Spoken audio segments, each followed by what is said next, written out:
Sobat 5, Assalamualaikum warahmatullahi wabarakatuh. Selamat pagi semuanya. Apa kabar kalian semua hari ini? Semoga kalian semua dalam keadaan baik-baik saja dan tidak kekurangan suatu apapun. Alhamdulillah, pada kesempatan kali ini kita masih dapat melaksanakan kegiatan belajar mengajar secara online. Walaupun kegiatan belajar mengajar kita secara online itu bukan alasan kalian untuk malas-malasan. Justru karena kalian lebih banyak waktu di rumah, kalian bisa menggali ilmu lebih dalam. Ya, misalkan Bapak Ibu gurunya memberikan penjelasan tentang A, tentang B, ya. Kalian bisa memperdalam lagi tentang A dan B, justru bisa menambah lagi ke C dan D dan seterusnya. Kalian bisa menambah ilmu. Kenapa? Kalian di rumah sudah punya buku LKS, sudah punya buku paket, Bapak Ibu gurunya udah memberikan modul pembelajaran dan memberikan video pembelajaran ke kalian. Jadi bukan alasan kalian belajar di rumah untuk malas-malasan. Justru kalian harus lebih kreatif, ya, bisa mengembangkan pikiran-pikiran kalian. Seperti itu. Baik, sebelum kita masuk ke video pembelajarannya, pastikan kalian sudah mengisi daftar hadir tepat waktu sesuai dengan yang sudah ditentukan pada menu daftar hadir yang sudah Ibu berikan pada Google Classroom. Ya, jadi pastikan kalian sudah mengisi daftar hadir pada Google Classroom maupun link sekolah. Baik, itu aja. Mungkin sebelum kita mulai pembelajaran, kita berdoa menurut agama dan kepercayaan masing-masing. Berdoa dimulai.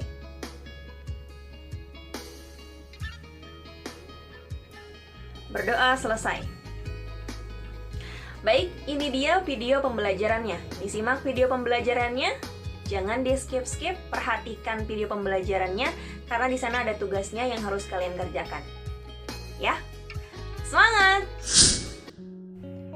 Baik, untuk mata pelajaran pemrograman dasar. Adapun materi dan praktek yang akan kita pelajari pada semester 1 yaitu tipe data dan operator, variabel dan konstanta, struktur percabangan if, dan struktur percabangan switch. Kemudian pada semester 2 kita akan belajar struktur perulangan for, struktur perulangan while dan do while, fungsi, dan array. Nah, adapun tujuan pembelajaran kita pada kali ini yaitu siswa mampu memahami pemrograman, siswa mampu memahami dan mengimplementasikan tipe data, siswa dapat menggunakan algoritma pemrograman untuk memecahkan masalah. Nah, sebelum kita masuk ke pembelajaran, apa yang kalian ketahui tentang bahasa pemrograman? Nah, ini tugas pertama kalian untuk menyimpulkan apa itu bahasa pemrograman. Boleh kalian searching atau boleh kalian simpulkan dari apa yang saya jelaskan. Ya. Jadi, bahasa pemrograman ini adalah sarana komunikasi yang menjembatani hubungan antara manusia dengan komputer. Yang dalam hal ini adalah mesin disebut sebagai bahasa komputer. Dengan bahasa ini, komputer akan mampu memahami dan mengerti perintah-perintah yang diberikan. Bahasa komputer ini sering juga disebut sebagai bahasa pemrograman komputer. Adapun maksud dari bahasa pemrograman komputer adalah suatu prosedur atau tata cara penulisan program yang dalam hal ini adalah kata, ekspresi, pernyataan, atau kombinasi semuanya yang disusun dan dirangkai dan berupa urutan langkah-langkah untuk menyelesaikan masalah. Nah, itu dia bahasa pemrograman. Silahkan kalian simpulkan pada buku catatan masing-masing. Kita masuk untuk materi tipe data. Nah, di sini kita menggunakan bahasa C++. Bahasa C++ merupakan bahasa pemrograman tingkat tinggi yang memakai kata-kata dan pernyataan yang mudah dimengerti manusia, meskipun masih jauh berbeda dengan bahasa manusia sesungguhnya. Program C++ merupakan program berbentuk fungsi-fungsi, di antaranya yaitu fungsi main. Fungsi main ini merupakan nama dari suatu fungsi yang harus ada dalam program C++. dan diletakkan di bagian tertentu yang menunjukkan sebagai compiler, di mana awal dari suatu program. Nah, selain itu, fungsi main hanya dapat digunakan sekali saja dalam suatu program. Jadi ibaratnya tuh kita memiliki bahasa tubuh dan otak, yang dimana bahasa tubuh kita akan diterjemahkan oleh otak. Contoh, kita akan menggerakkan tangan. Kita nggak akan bisa menggerakkan tangan tanpa adanya otak. Jadi otak kita hanya punya satu untuk menggerakkan fungsi yang lain. Sama seperti di program, kita hanya butuh satu main untuk menerjemahkan fungsi-fungsi yang lain atau bahasa pemrograman yang lain. Seperti itu. Baik, selanjutnya tipe data yaitu tipe data integer atau bilangan bulat. Dalam ilmu komputer, tipe data integer adalah nilai bilangan bulat seperti dalam matematika. Tipe data integer terbagi menjadi dua buah kategori, baik itu bertanda atau signate ataupun tidak bertanda unsigned. Nah, bilangan bulat bertanda mampu mempresentasikan nilai bilangan bulat negatif. Jadi bilangan bulat bertanda ini, signate ini dapat mempresentasikan atau menampung bilangan bulat negatif dan bilangan bulat positif.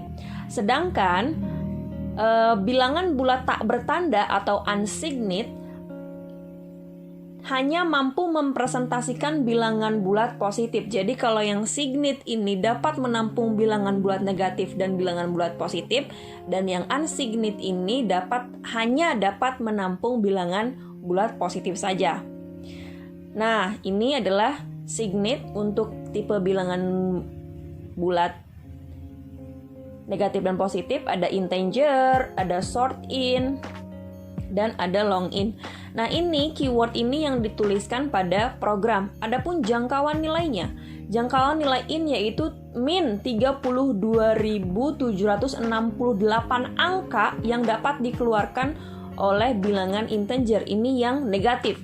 Untuk yang positifnya 32.768 bilangan positif yang dapat dikeluarkan oleh tipe data integer atau dalam program ditulis int.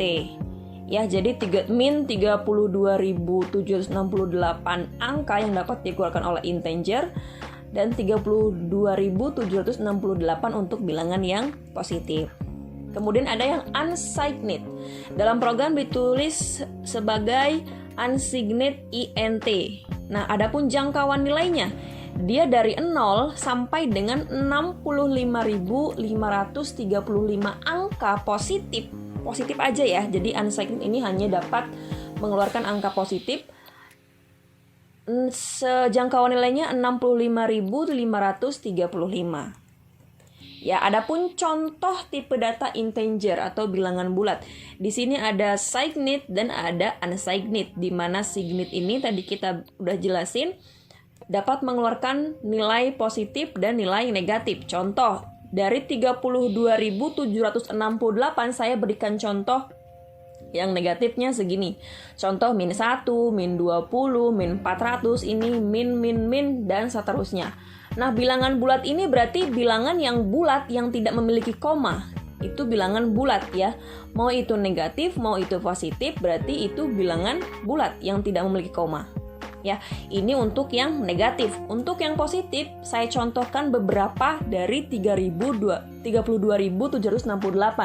Saya contohkan beberapa di sini. Ya, jadi sekali lagi, bilangan bulat itu bilangan yang tidak memiliki koma. Ya. 1, 20, 400, 1000, 10.000, 100.000, 1 juta, 10 juta, 100 juta, dan 1M. Itu untuk yang bilangan bulat integer signate. Ya, kemudian yang unsigned. Nah, unsigned ini hanya menampung bilangan positif, berarti dia nggak bisa menampung bilangan yang negatif. Ya, jadi dia dimulai dari angka 0, 1, 20, 400, dan seterusnya. Dari 65.535 saya contohkan beberapa saja. Seperti itu. Dapat dipahami ya? Kemudian, adapun penulisan tipe data pada program. Kalau yang signate seperti ini. Jadi int cukup seperti ini aja sesuai dengan keyword pada tadi tipe data integer. Kemudian yang unsigned kita sertakan unsigned-nya. Kenapa? Karena agar membedakan. Kalau yang signed kita nggak perlu pakai tulisan signed lagi. Kenapa? Cukup seperti ini aja dia sudah terbaca sebagai signed-nya. Kemudian untuk yang unsigned ini kita harus cantumkan unsigned-nya agar dia membaca bahwa bilangan bulat yang ini hanya dapat menampung bilangan bulat positif saja. Jadi tidak bisa menampung bilangan negatif gitu. Dapat dipahami ya untuk tipe data bilangan bulat. Selanjutnya ada tipe data pecahan atau bilangan desimal. Ya, float adalah istilah singkat untuk floating point. Menurut definisi, ini adalah tipe data fundamental yang dibangun ke dalam compiler yang digunakan untuk mendefinisikan nilai numerik dan floating decimal point. Jadi, tipe pecahan ini adalah tipe data bilangan yang memiliki koma. Contoh 3,47, 3,14. Jadi bilangan yang memiliki koma dan angka di belakangnya. Jadi setelah koma misalkan 0,75 atau 0,85 ya. Adapun jenisnya ada tipe data float, ada double dan long double. Jangkauan angkanya segini ya. Kemudian adapun besar memorinya, kalau float itu 32 bit, double itu 64 bit, dan long double 64 bit. Kemudian ada float ini jangkauannya itu 6-7 digit. Jadi contohnya misalkan 3,3333 itu ya. Jadi angkanya itu hanya menampung 6-7 digit. Sedangkan yang double ini dapat menampung sebanyak 15 digit. Ya, sesuai dengan keterangannya di situ. Kemudian ada pun contoh tipe data pecahan atau bilangan desimal seperti berikut. Nih contoh tadi saya contoh 3,333, kemudian 7,777, kemudian yang double juga 11, sekian-sekian, dan 3, sekian-sekian. Ini untuk contoh bilangan desimal. Kalau yang float menampung 6-7 digit, sedangkan yang double menampung 15 digit. Seperti itu. Jadi nanti kalau kalian bikin program, sesuaikan dengan yang kalian butuhkan. Apakah menggunakan float atau menggunakan double. Adapun contoh penggunaannya dalam program sebagai berikut, penulisan pada program. Nih, jadi tulis langsung aja float. Ya, kemudian untuk yang double langsung ditulis double seperti ini. Dapat dipahami? Baik, kita lanjutkan. Untuk tipe data karakter. Nah, karakter merupakan tipe data yang hanya mampu menyimpan 1 digit karakter. Ukuran untuk tipe data karakter adalah 1 byte atau 1 byte sama dengan 8 bit. Adapun macam karakter yang ada sejumlah 256 karakter, yaitu dari kode karakter ASCII. Kalian kode karakter ini atau tabel ASCII ini dapat kalian lihat pada Google. Kalian searching aja tabel ASCII. Di sana terdapat 256 karakter di mana 0 sampai 255 untuk penulisan karakter. Nah, menggunakan penulisan karakter ini menggunakan tanda petik tunggal. Seperti ini, petik tunggal di depan dan di belakang karakter yang ditulis. Contoh, ini satu karakter A-nya saja, tapi dalam tanda kutip buka dan tanda kutip tutup ini ada satu karakter yaitu A. Contoh, nama saya Wulan. Kalau kita menggunakan tipe data karakter hanya akan terbaca W saja, nggak akan terbaca ulannya, kecuali nanti tipe data karakter ini menggunakan array dan disesuaikan jumlahnya untuk membaca berapa karakter yang akan dia baca. Contoh lagi, ada huruf A besar. Di sini huruf A besar dan huruf A kecil berbeda ya karakternya. Jadi A besar dan A kecil itu dianggap berbeda, nggak sama. Contoh lagi karakter N.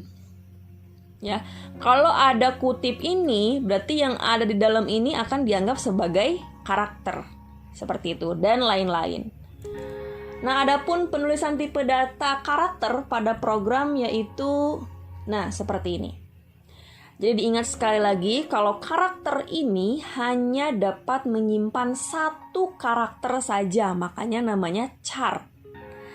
ya. Jadi hanya satu karakter saja. Contoh kita tulis nama Dinda, hanya akan terbaca D saja oleh char ini, kecuali char ini nanti akan ditambahkan dengan array. Nah, kita akan masuk nanti tipe data akan masuk materi array untuk membaca nama. Misalkan nama saya Wulan, akan terbaca Wulan kalau menggunakan array seperti apa. Jadi char langsung arraynya berapa, nanti akan terbaca karakternya berapa gitu ya. Dapat dipahami untuk tipe data integer, untuk tipe data float, dan tipe data karakter. Kalau diingat-ingat, tipe data integer itu adalah tipe data bilangan bulat, negatif dan positif. Kemudian unsigned integer itu tipe data bilangan bulat positif saja.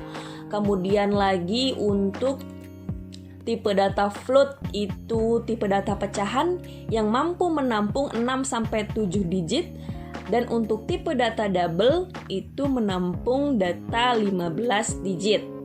Ya, kemudian ada lagi sekarang tipe data karakter. Karakter ini hanya menampung satu karakter saja. Jadi karakter ini adalah hanya menampung satu karakter saja.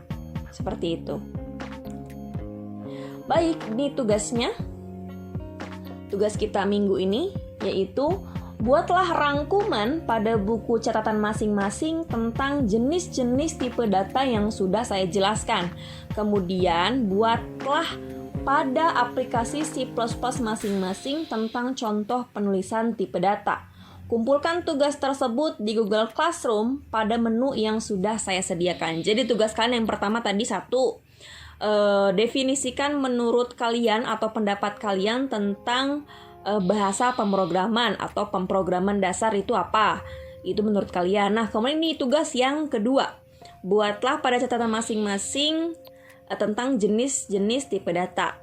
Ya, ini yang dibuat pada catatan kalian. Kemudian yang di screenshot ada tugas yaitu contoh dari tipe data yang sudah saya jelaskan. Tadi ada integer, ada unsigned integer, ada float, ada double, dan ada karakter. Nah, itu kalian buat 5-5-nya.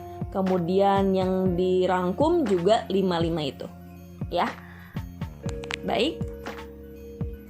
Mungkin itu saja yang dapat saya sampaikan. Atau mungkin nanti jika kurang paham dari apa yang saya jelaskan, bisa kalian tanyakan melalui grup WhatsApp atau kalian langsung komentar pada Google Classroom. Itu saja yang dapat saya sampaikan, kurang lebihnya mohon maaf. Wassalamualaikum warahmatullahi wabarakatuh. Selamat siang semuanya.